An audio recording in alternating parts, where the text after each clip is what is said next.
I manifested this house that I'm in right now. And there was all these circumstances and all this uncertainty. I'd love to share that story of how, surprise, surprise, it did work out. But it didn't look that way going through it. So, right at COVID, I decided to move to Paraguay. That in itself is a really interesting story. Okay. Well, during COVID, while I lived in Canada, after doing this retreat, a friend came over and she said, like, Sean, we got to buy lottery tickets. We got to buy lottery tickets. And I was not a lottery person. I actually, in college, made my money by playing poker, by studying, probability. So in my mind, it was like taking money and throwing it in the trash is how I viewed that at the time. But being a good friend and knowing that it came from an intuitive place, I said yes.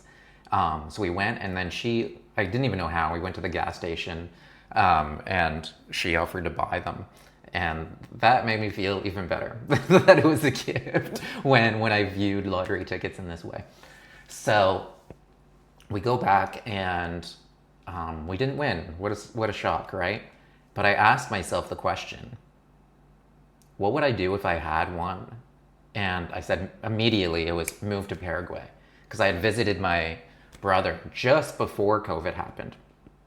And I loved it there. And there was this house right beside his house, and it was actually a mess. Like they were renovating things. There was just wiring all over the place. I think there was even some animals living in it. But I loved it. This was like the skill that I had, was being able to see a house in poor shape and be like, wow, this has so much potential. Not unlike the coaching that I do now. Anyway, but it had like this wonderful view, like, oh, it was so nice. But just in a poor state. So that's what came immediately. And then the next thought was, why would I let money decide what it is that I'd love? And that's such a common thing, that we look to money for permission. So I acted on that. I decided to message my brother and ask him, hey, what's going on with that house that I saw? And at the same time, I messaged someone else on that same retreat and was like, hey, I think I heard you talk about wanting to move houses. Do you want to take a look at mine? I'm thinking about moving. This is my house, like, I was renovating my house. I didn't really have enough money to complete the renovations, so in my mind, renting it out was impossible. But I trusted that inner guidance, that intuitive nudge.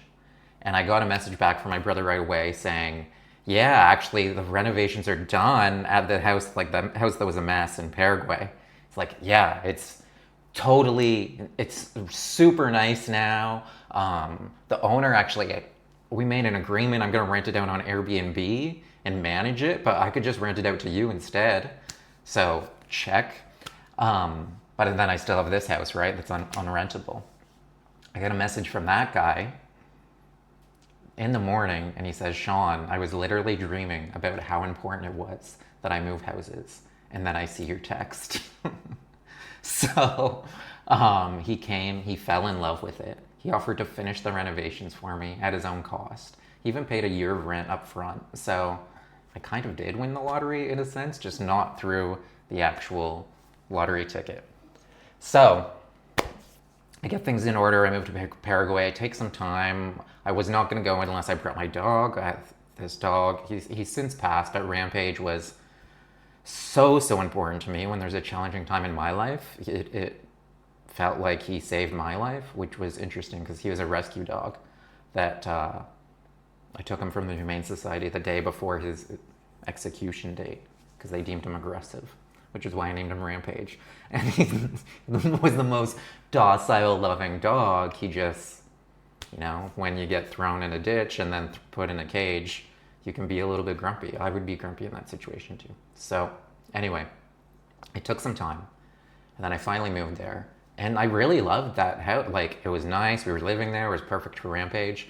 And then I got another dog. And then that space would like, it didn't have as much of a yard and there were some constraints that came. So I was looking at buying a house and I found this house and loved it. Get connected, go to put an offer, give an offer for exactly how much it was. And the person says, it wasn't even listed on the market yet. And I had done, let me rewind. I'm kind of skipping ahead a little bit because I saw the time and I like to keep my videos a little bit shorter. I saw this house and I did all the manifestation tools. Like I visualized it. Even with a friend, she was so supportive.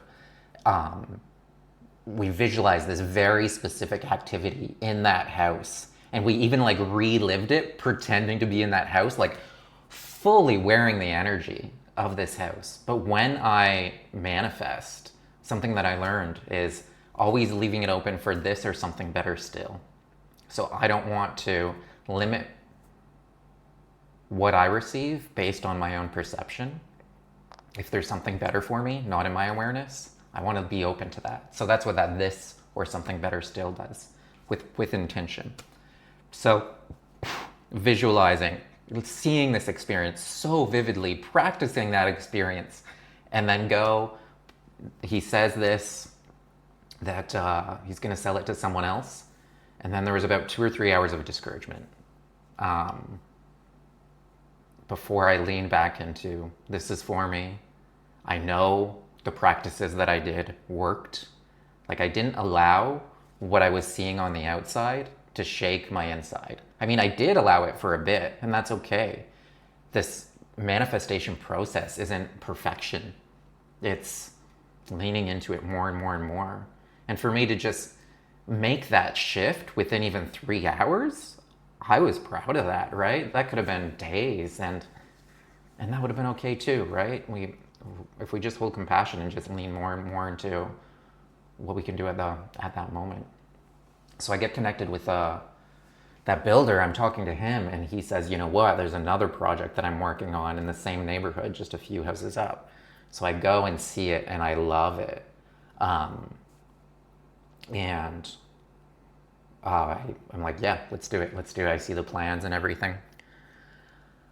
And I needed to put a deposit down. And I didn't have a clue where I was going to get the rest of the money from. Like, it wasn't possible to get financing in Paraguay, being Canadian.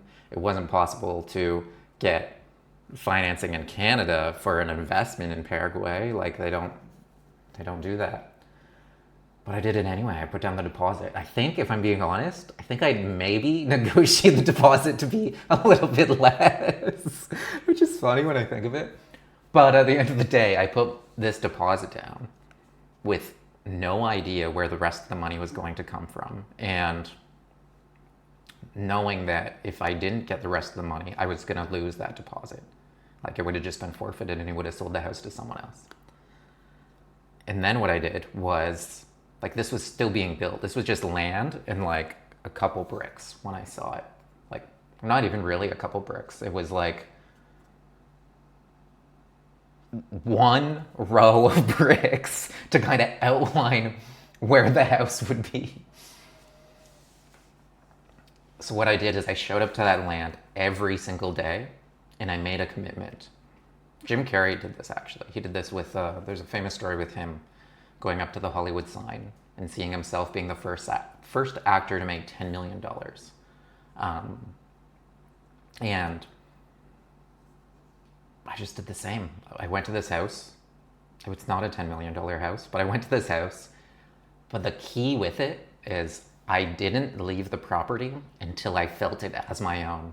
And some days that was easy to really stand in it and feel it. And other days that was hard, depending on what state you're in.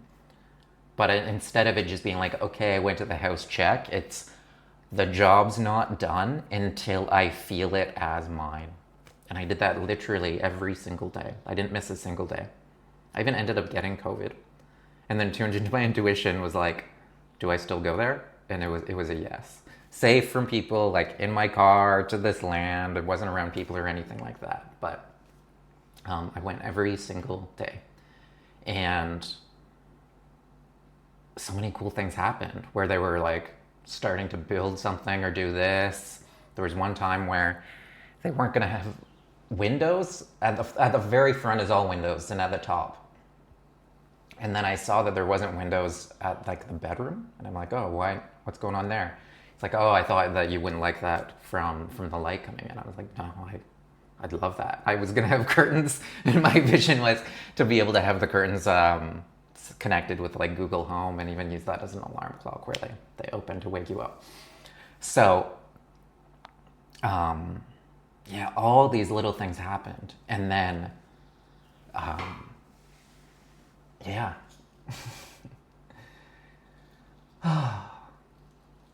The other cool thing that happened is I was able to get twice as much land.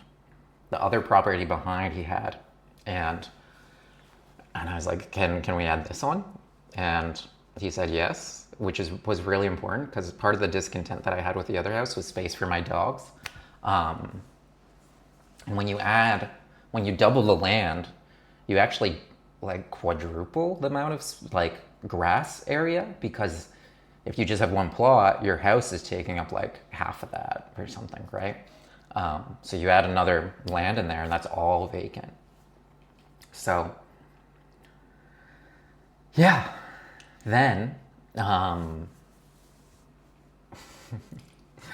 circumstances shift in a way where I was able to secure a loan for a year.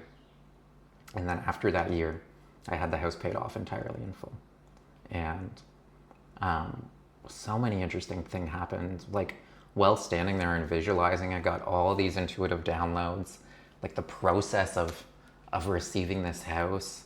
As time went on, with that extra land, I actually ended up building another house to take care of my dad. My dad has the symptoms of Alzheimer's or dementia or that-ish thing. So to be able to build a house for him and be able to support him has been such a gift, and hold space for what he's going through. So I just kind of wanted to walk you through some of the mechanics of what I did. And the cool thing is, when I walk, like, it's in the same complex, that old house. Oh, I didn't even share that part. Whoa. So I shared it in a different video, but not this one. And this is the video to share it in. Is before getting the house, before it was done, it was delayed for 2 weeks. And the builder's like, don't worry about it. I told you be ready by this day, so I'm going to rent another house for you in the same complex. He rents out the same house that I was originally going to buy. Then me and my friend, who were visualizing this experience,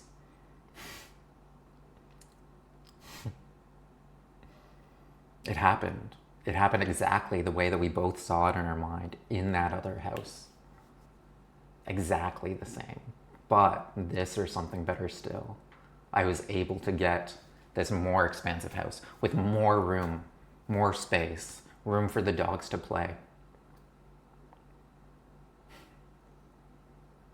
And still have that experience with, it was actually my ex-girlfriend. So yeah, it was so beautiful. And like, you can't make that happen. How do you buy a house? How do you get rejected from buying one house?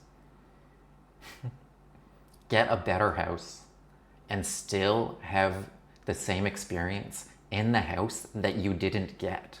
Like, that's just wild, right? So, and there's been so many experiences like this that have given me that affirmation on how to manifest. So I share this in the hopes to open you up to, there's more than one way to get things. And this is the quicker way, when you lean into the manifestation way, where you don't have to have your mind figure it out. And you can lean into trusting that there's a way that you don't know. And it's so much more beautiful. It's so much quicker, and it connects you to something to harness more of that manifestation power. So that's the story that I wanted to share. Thank you.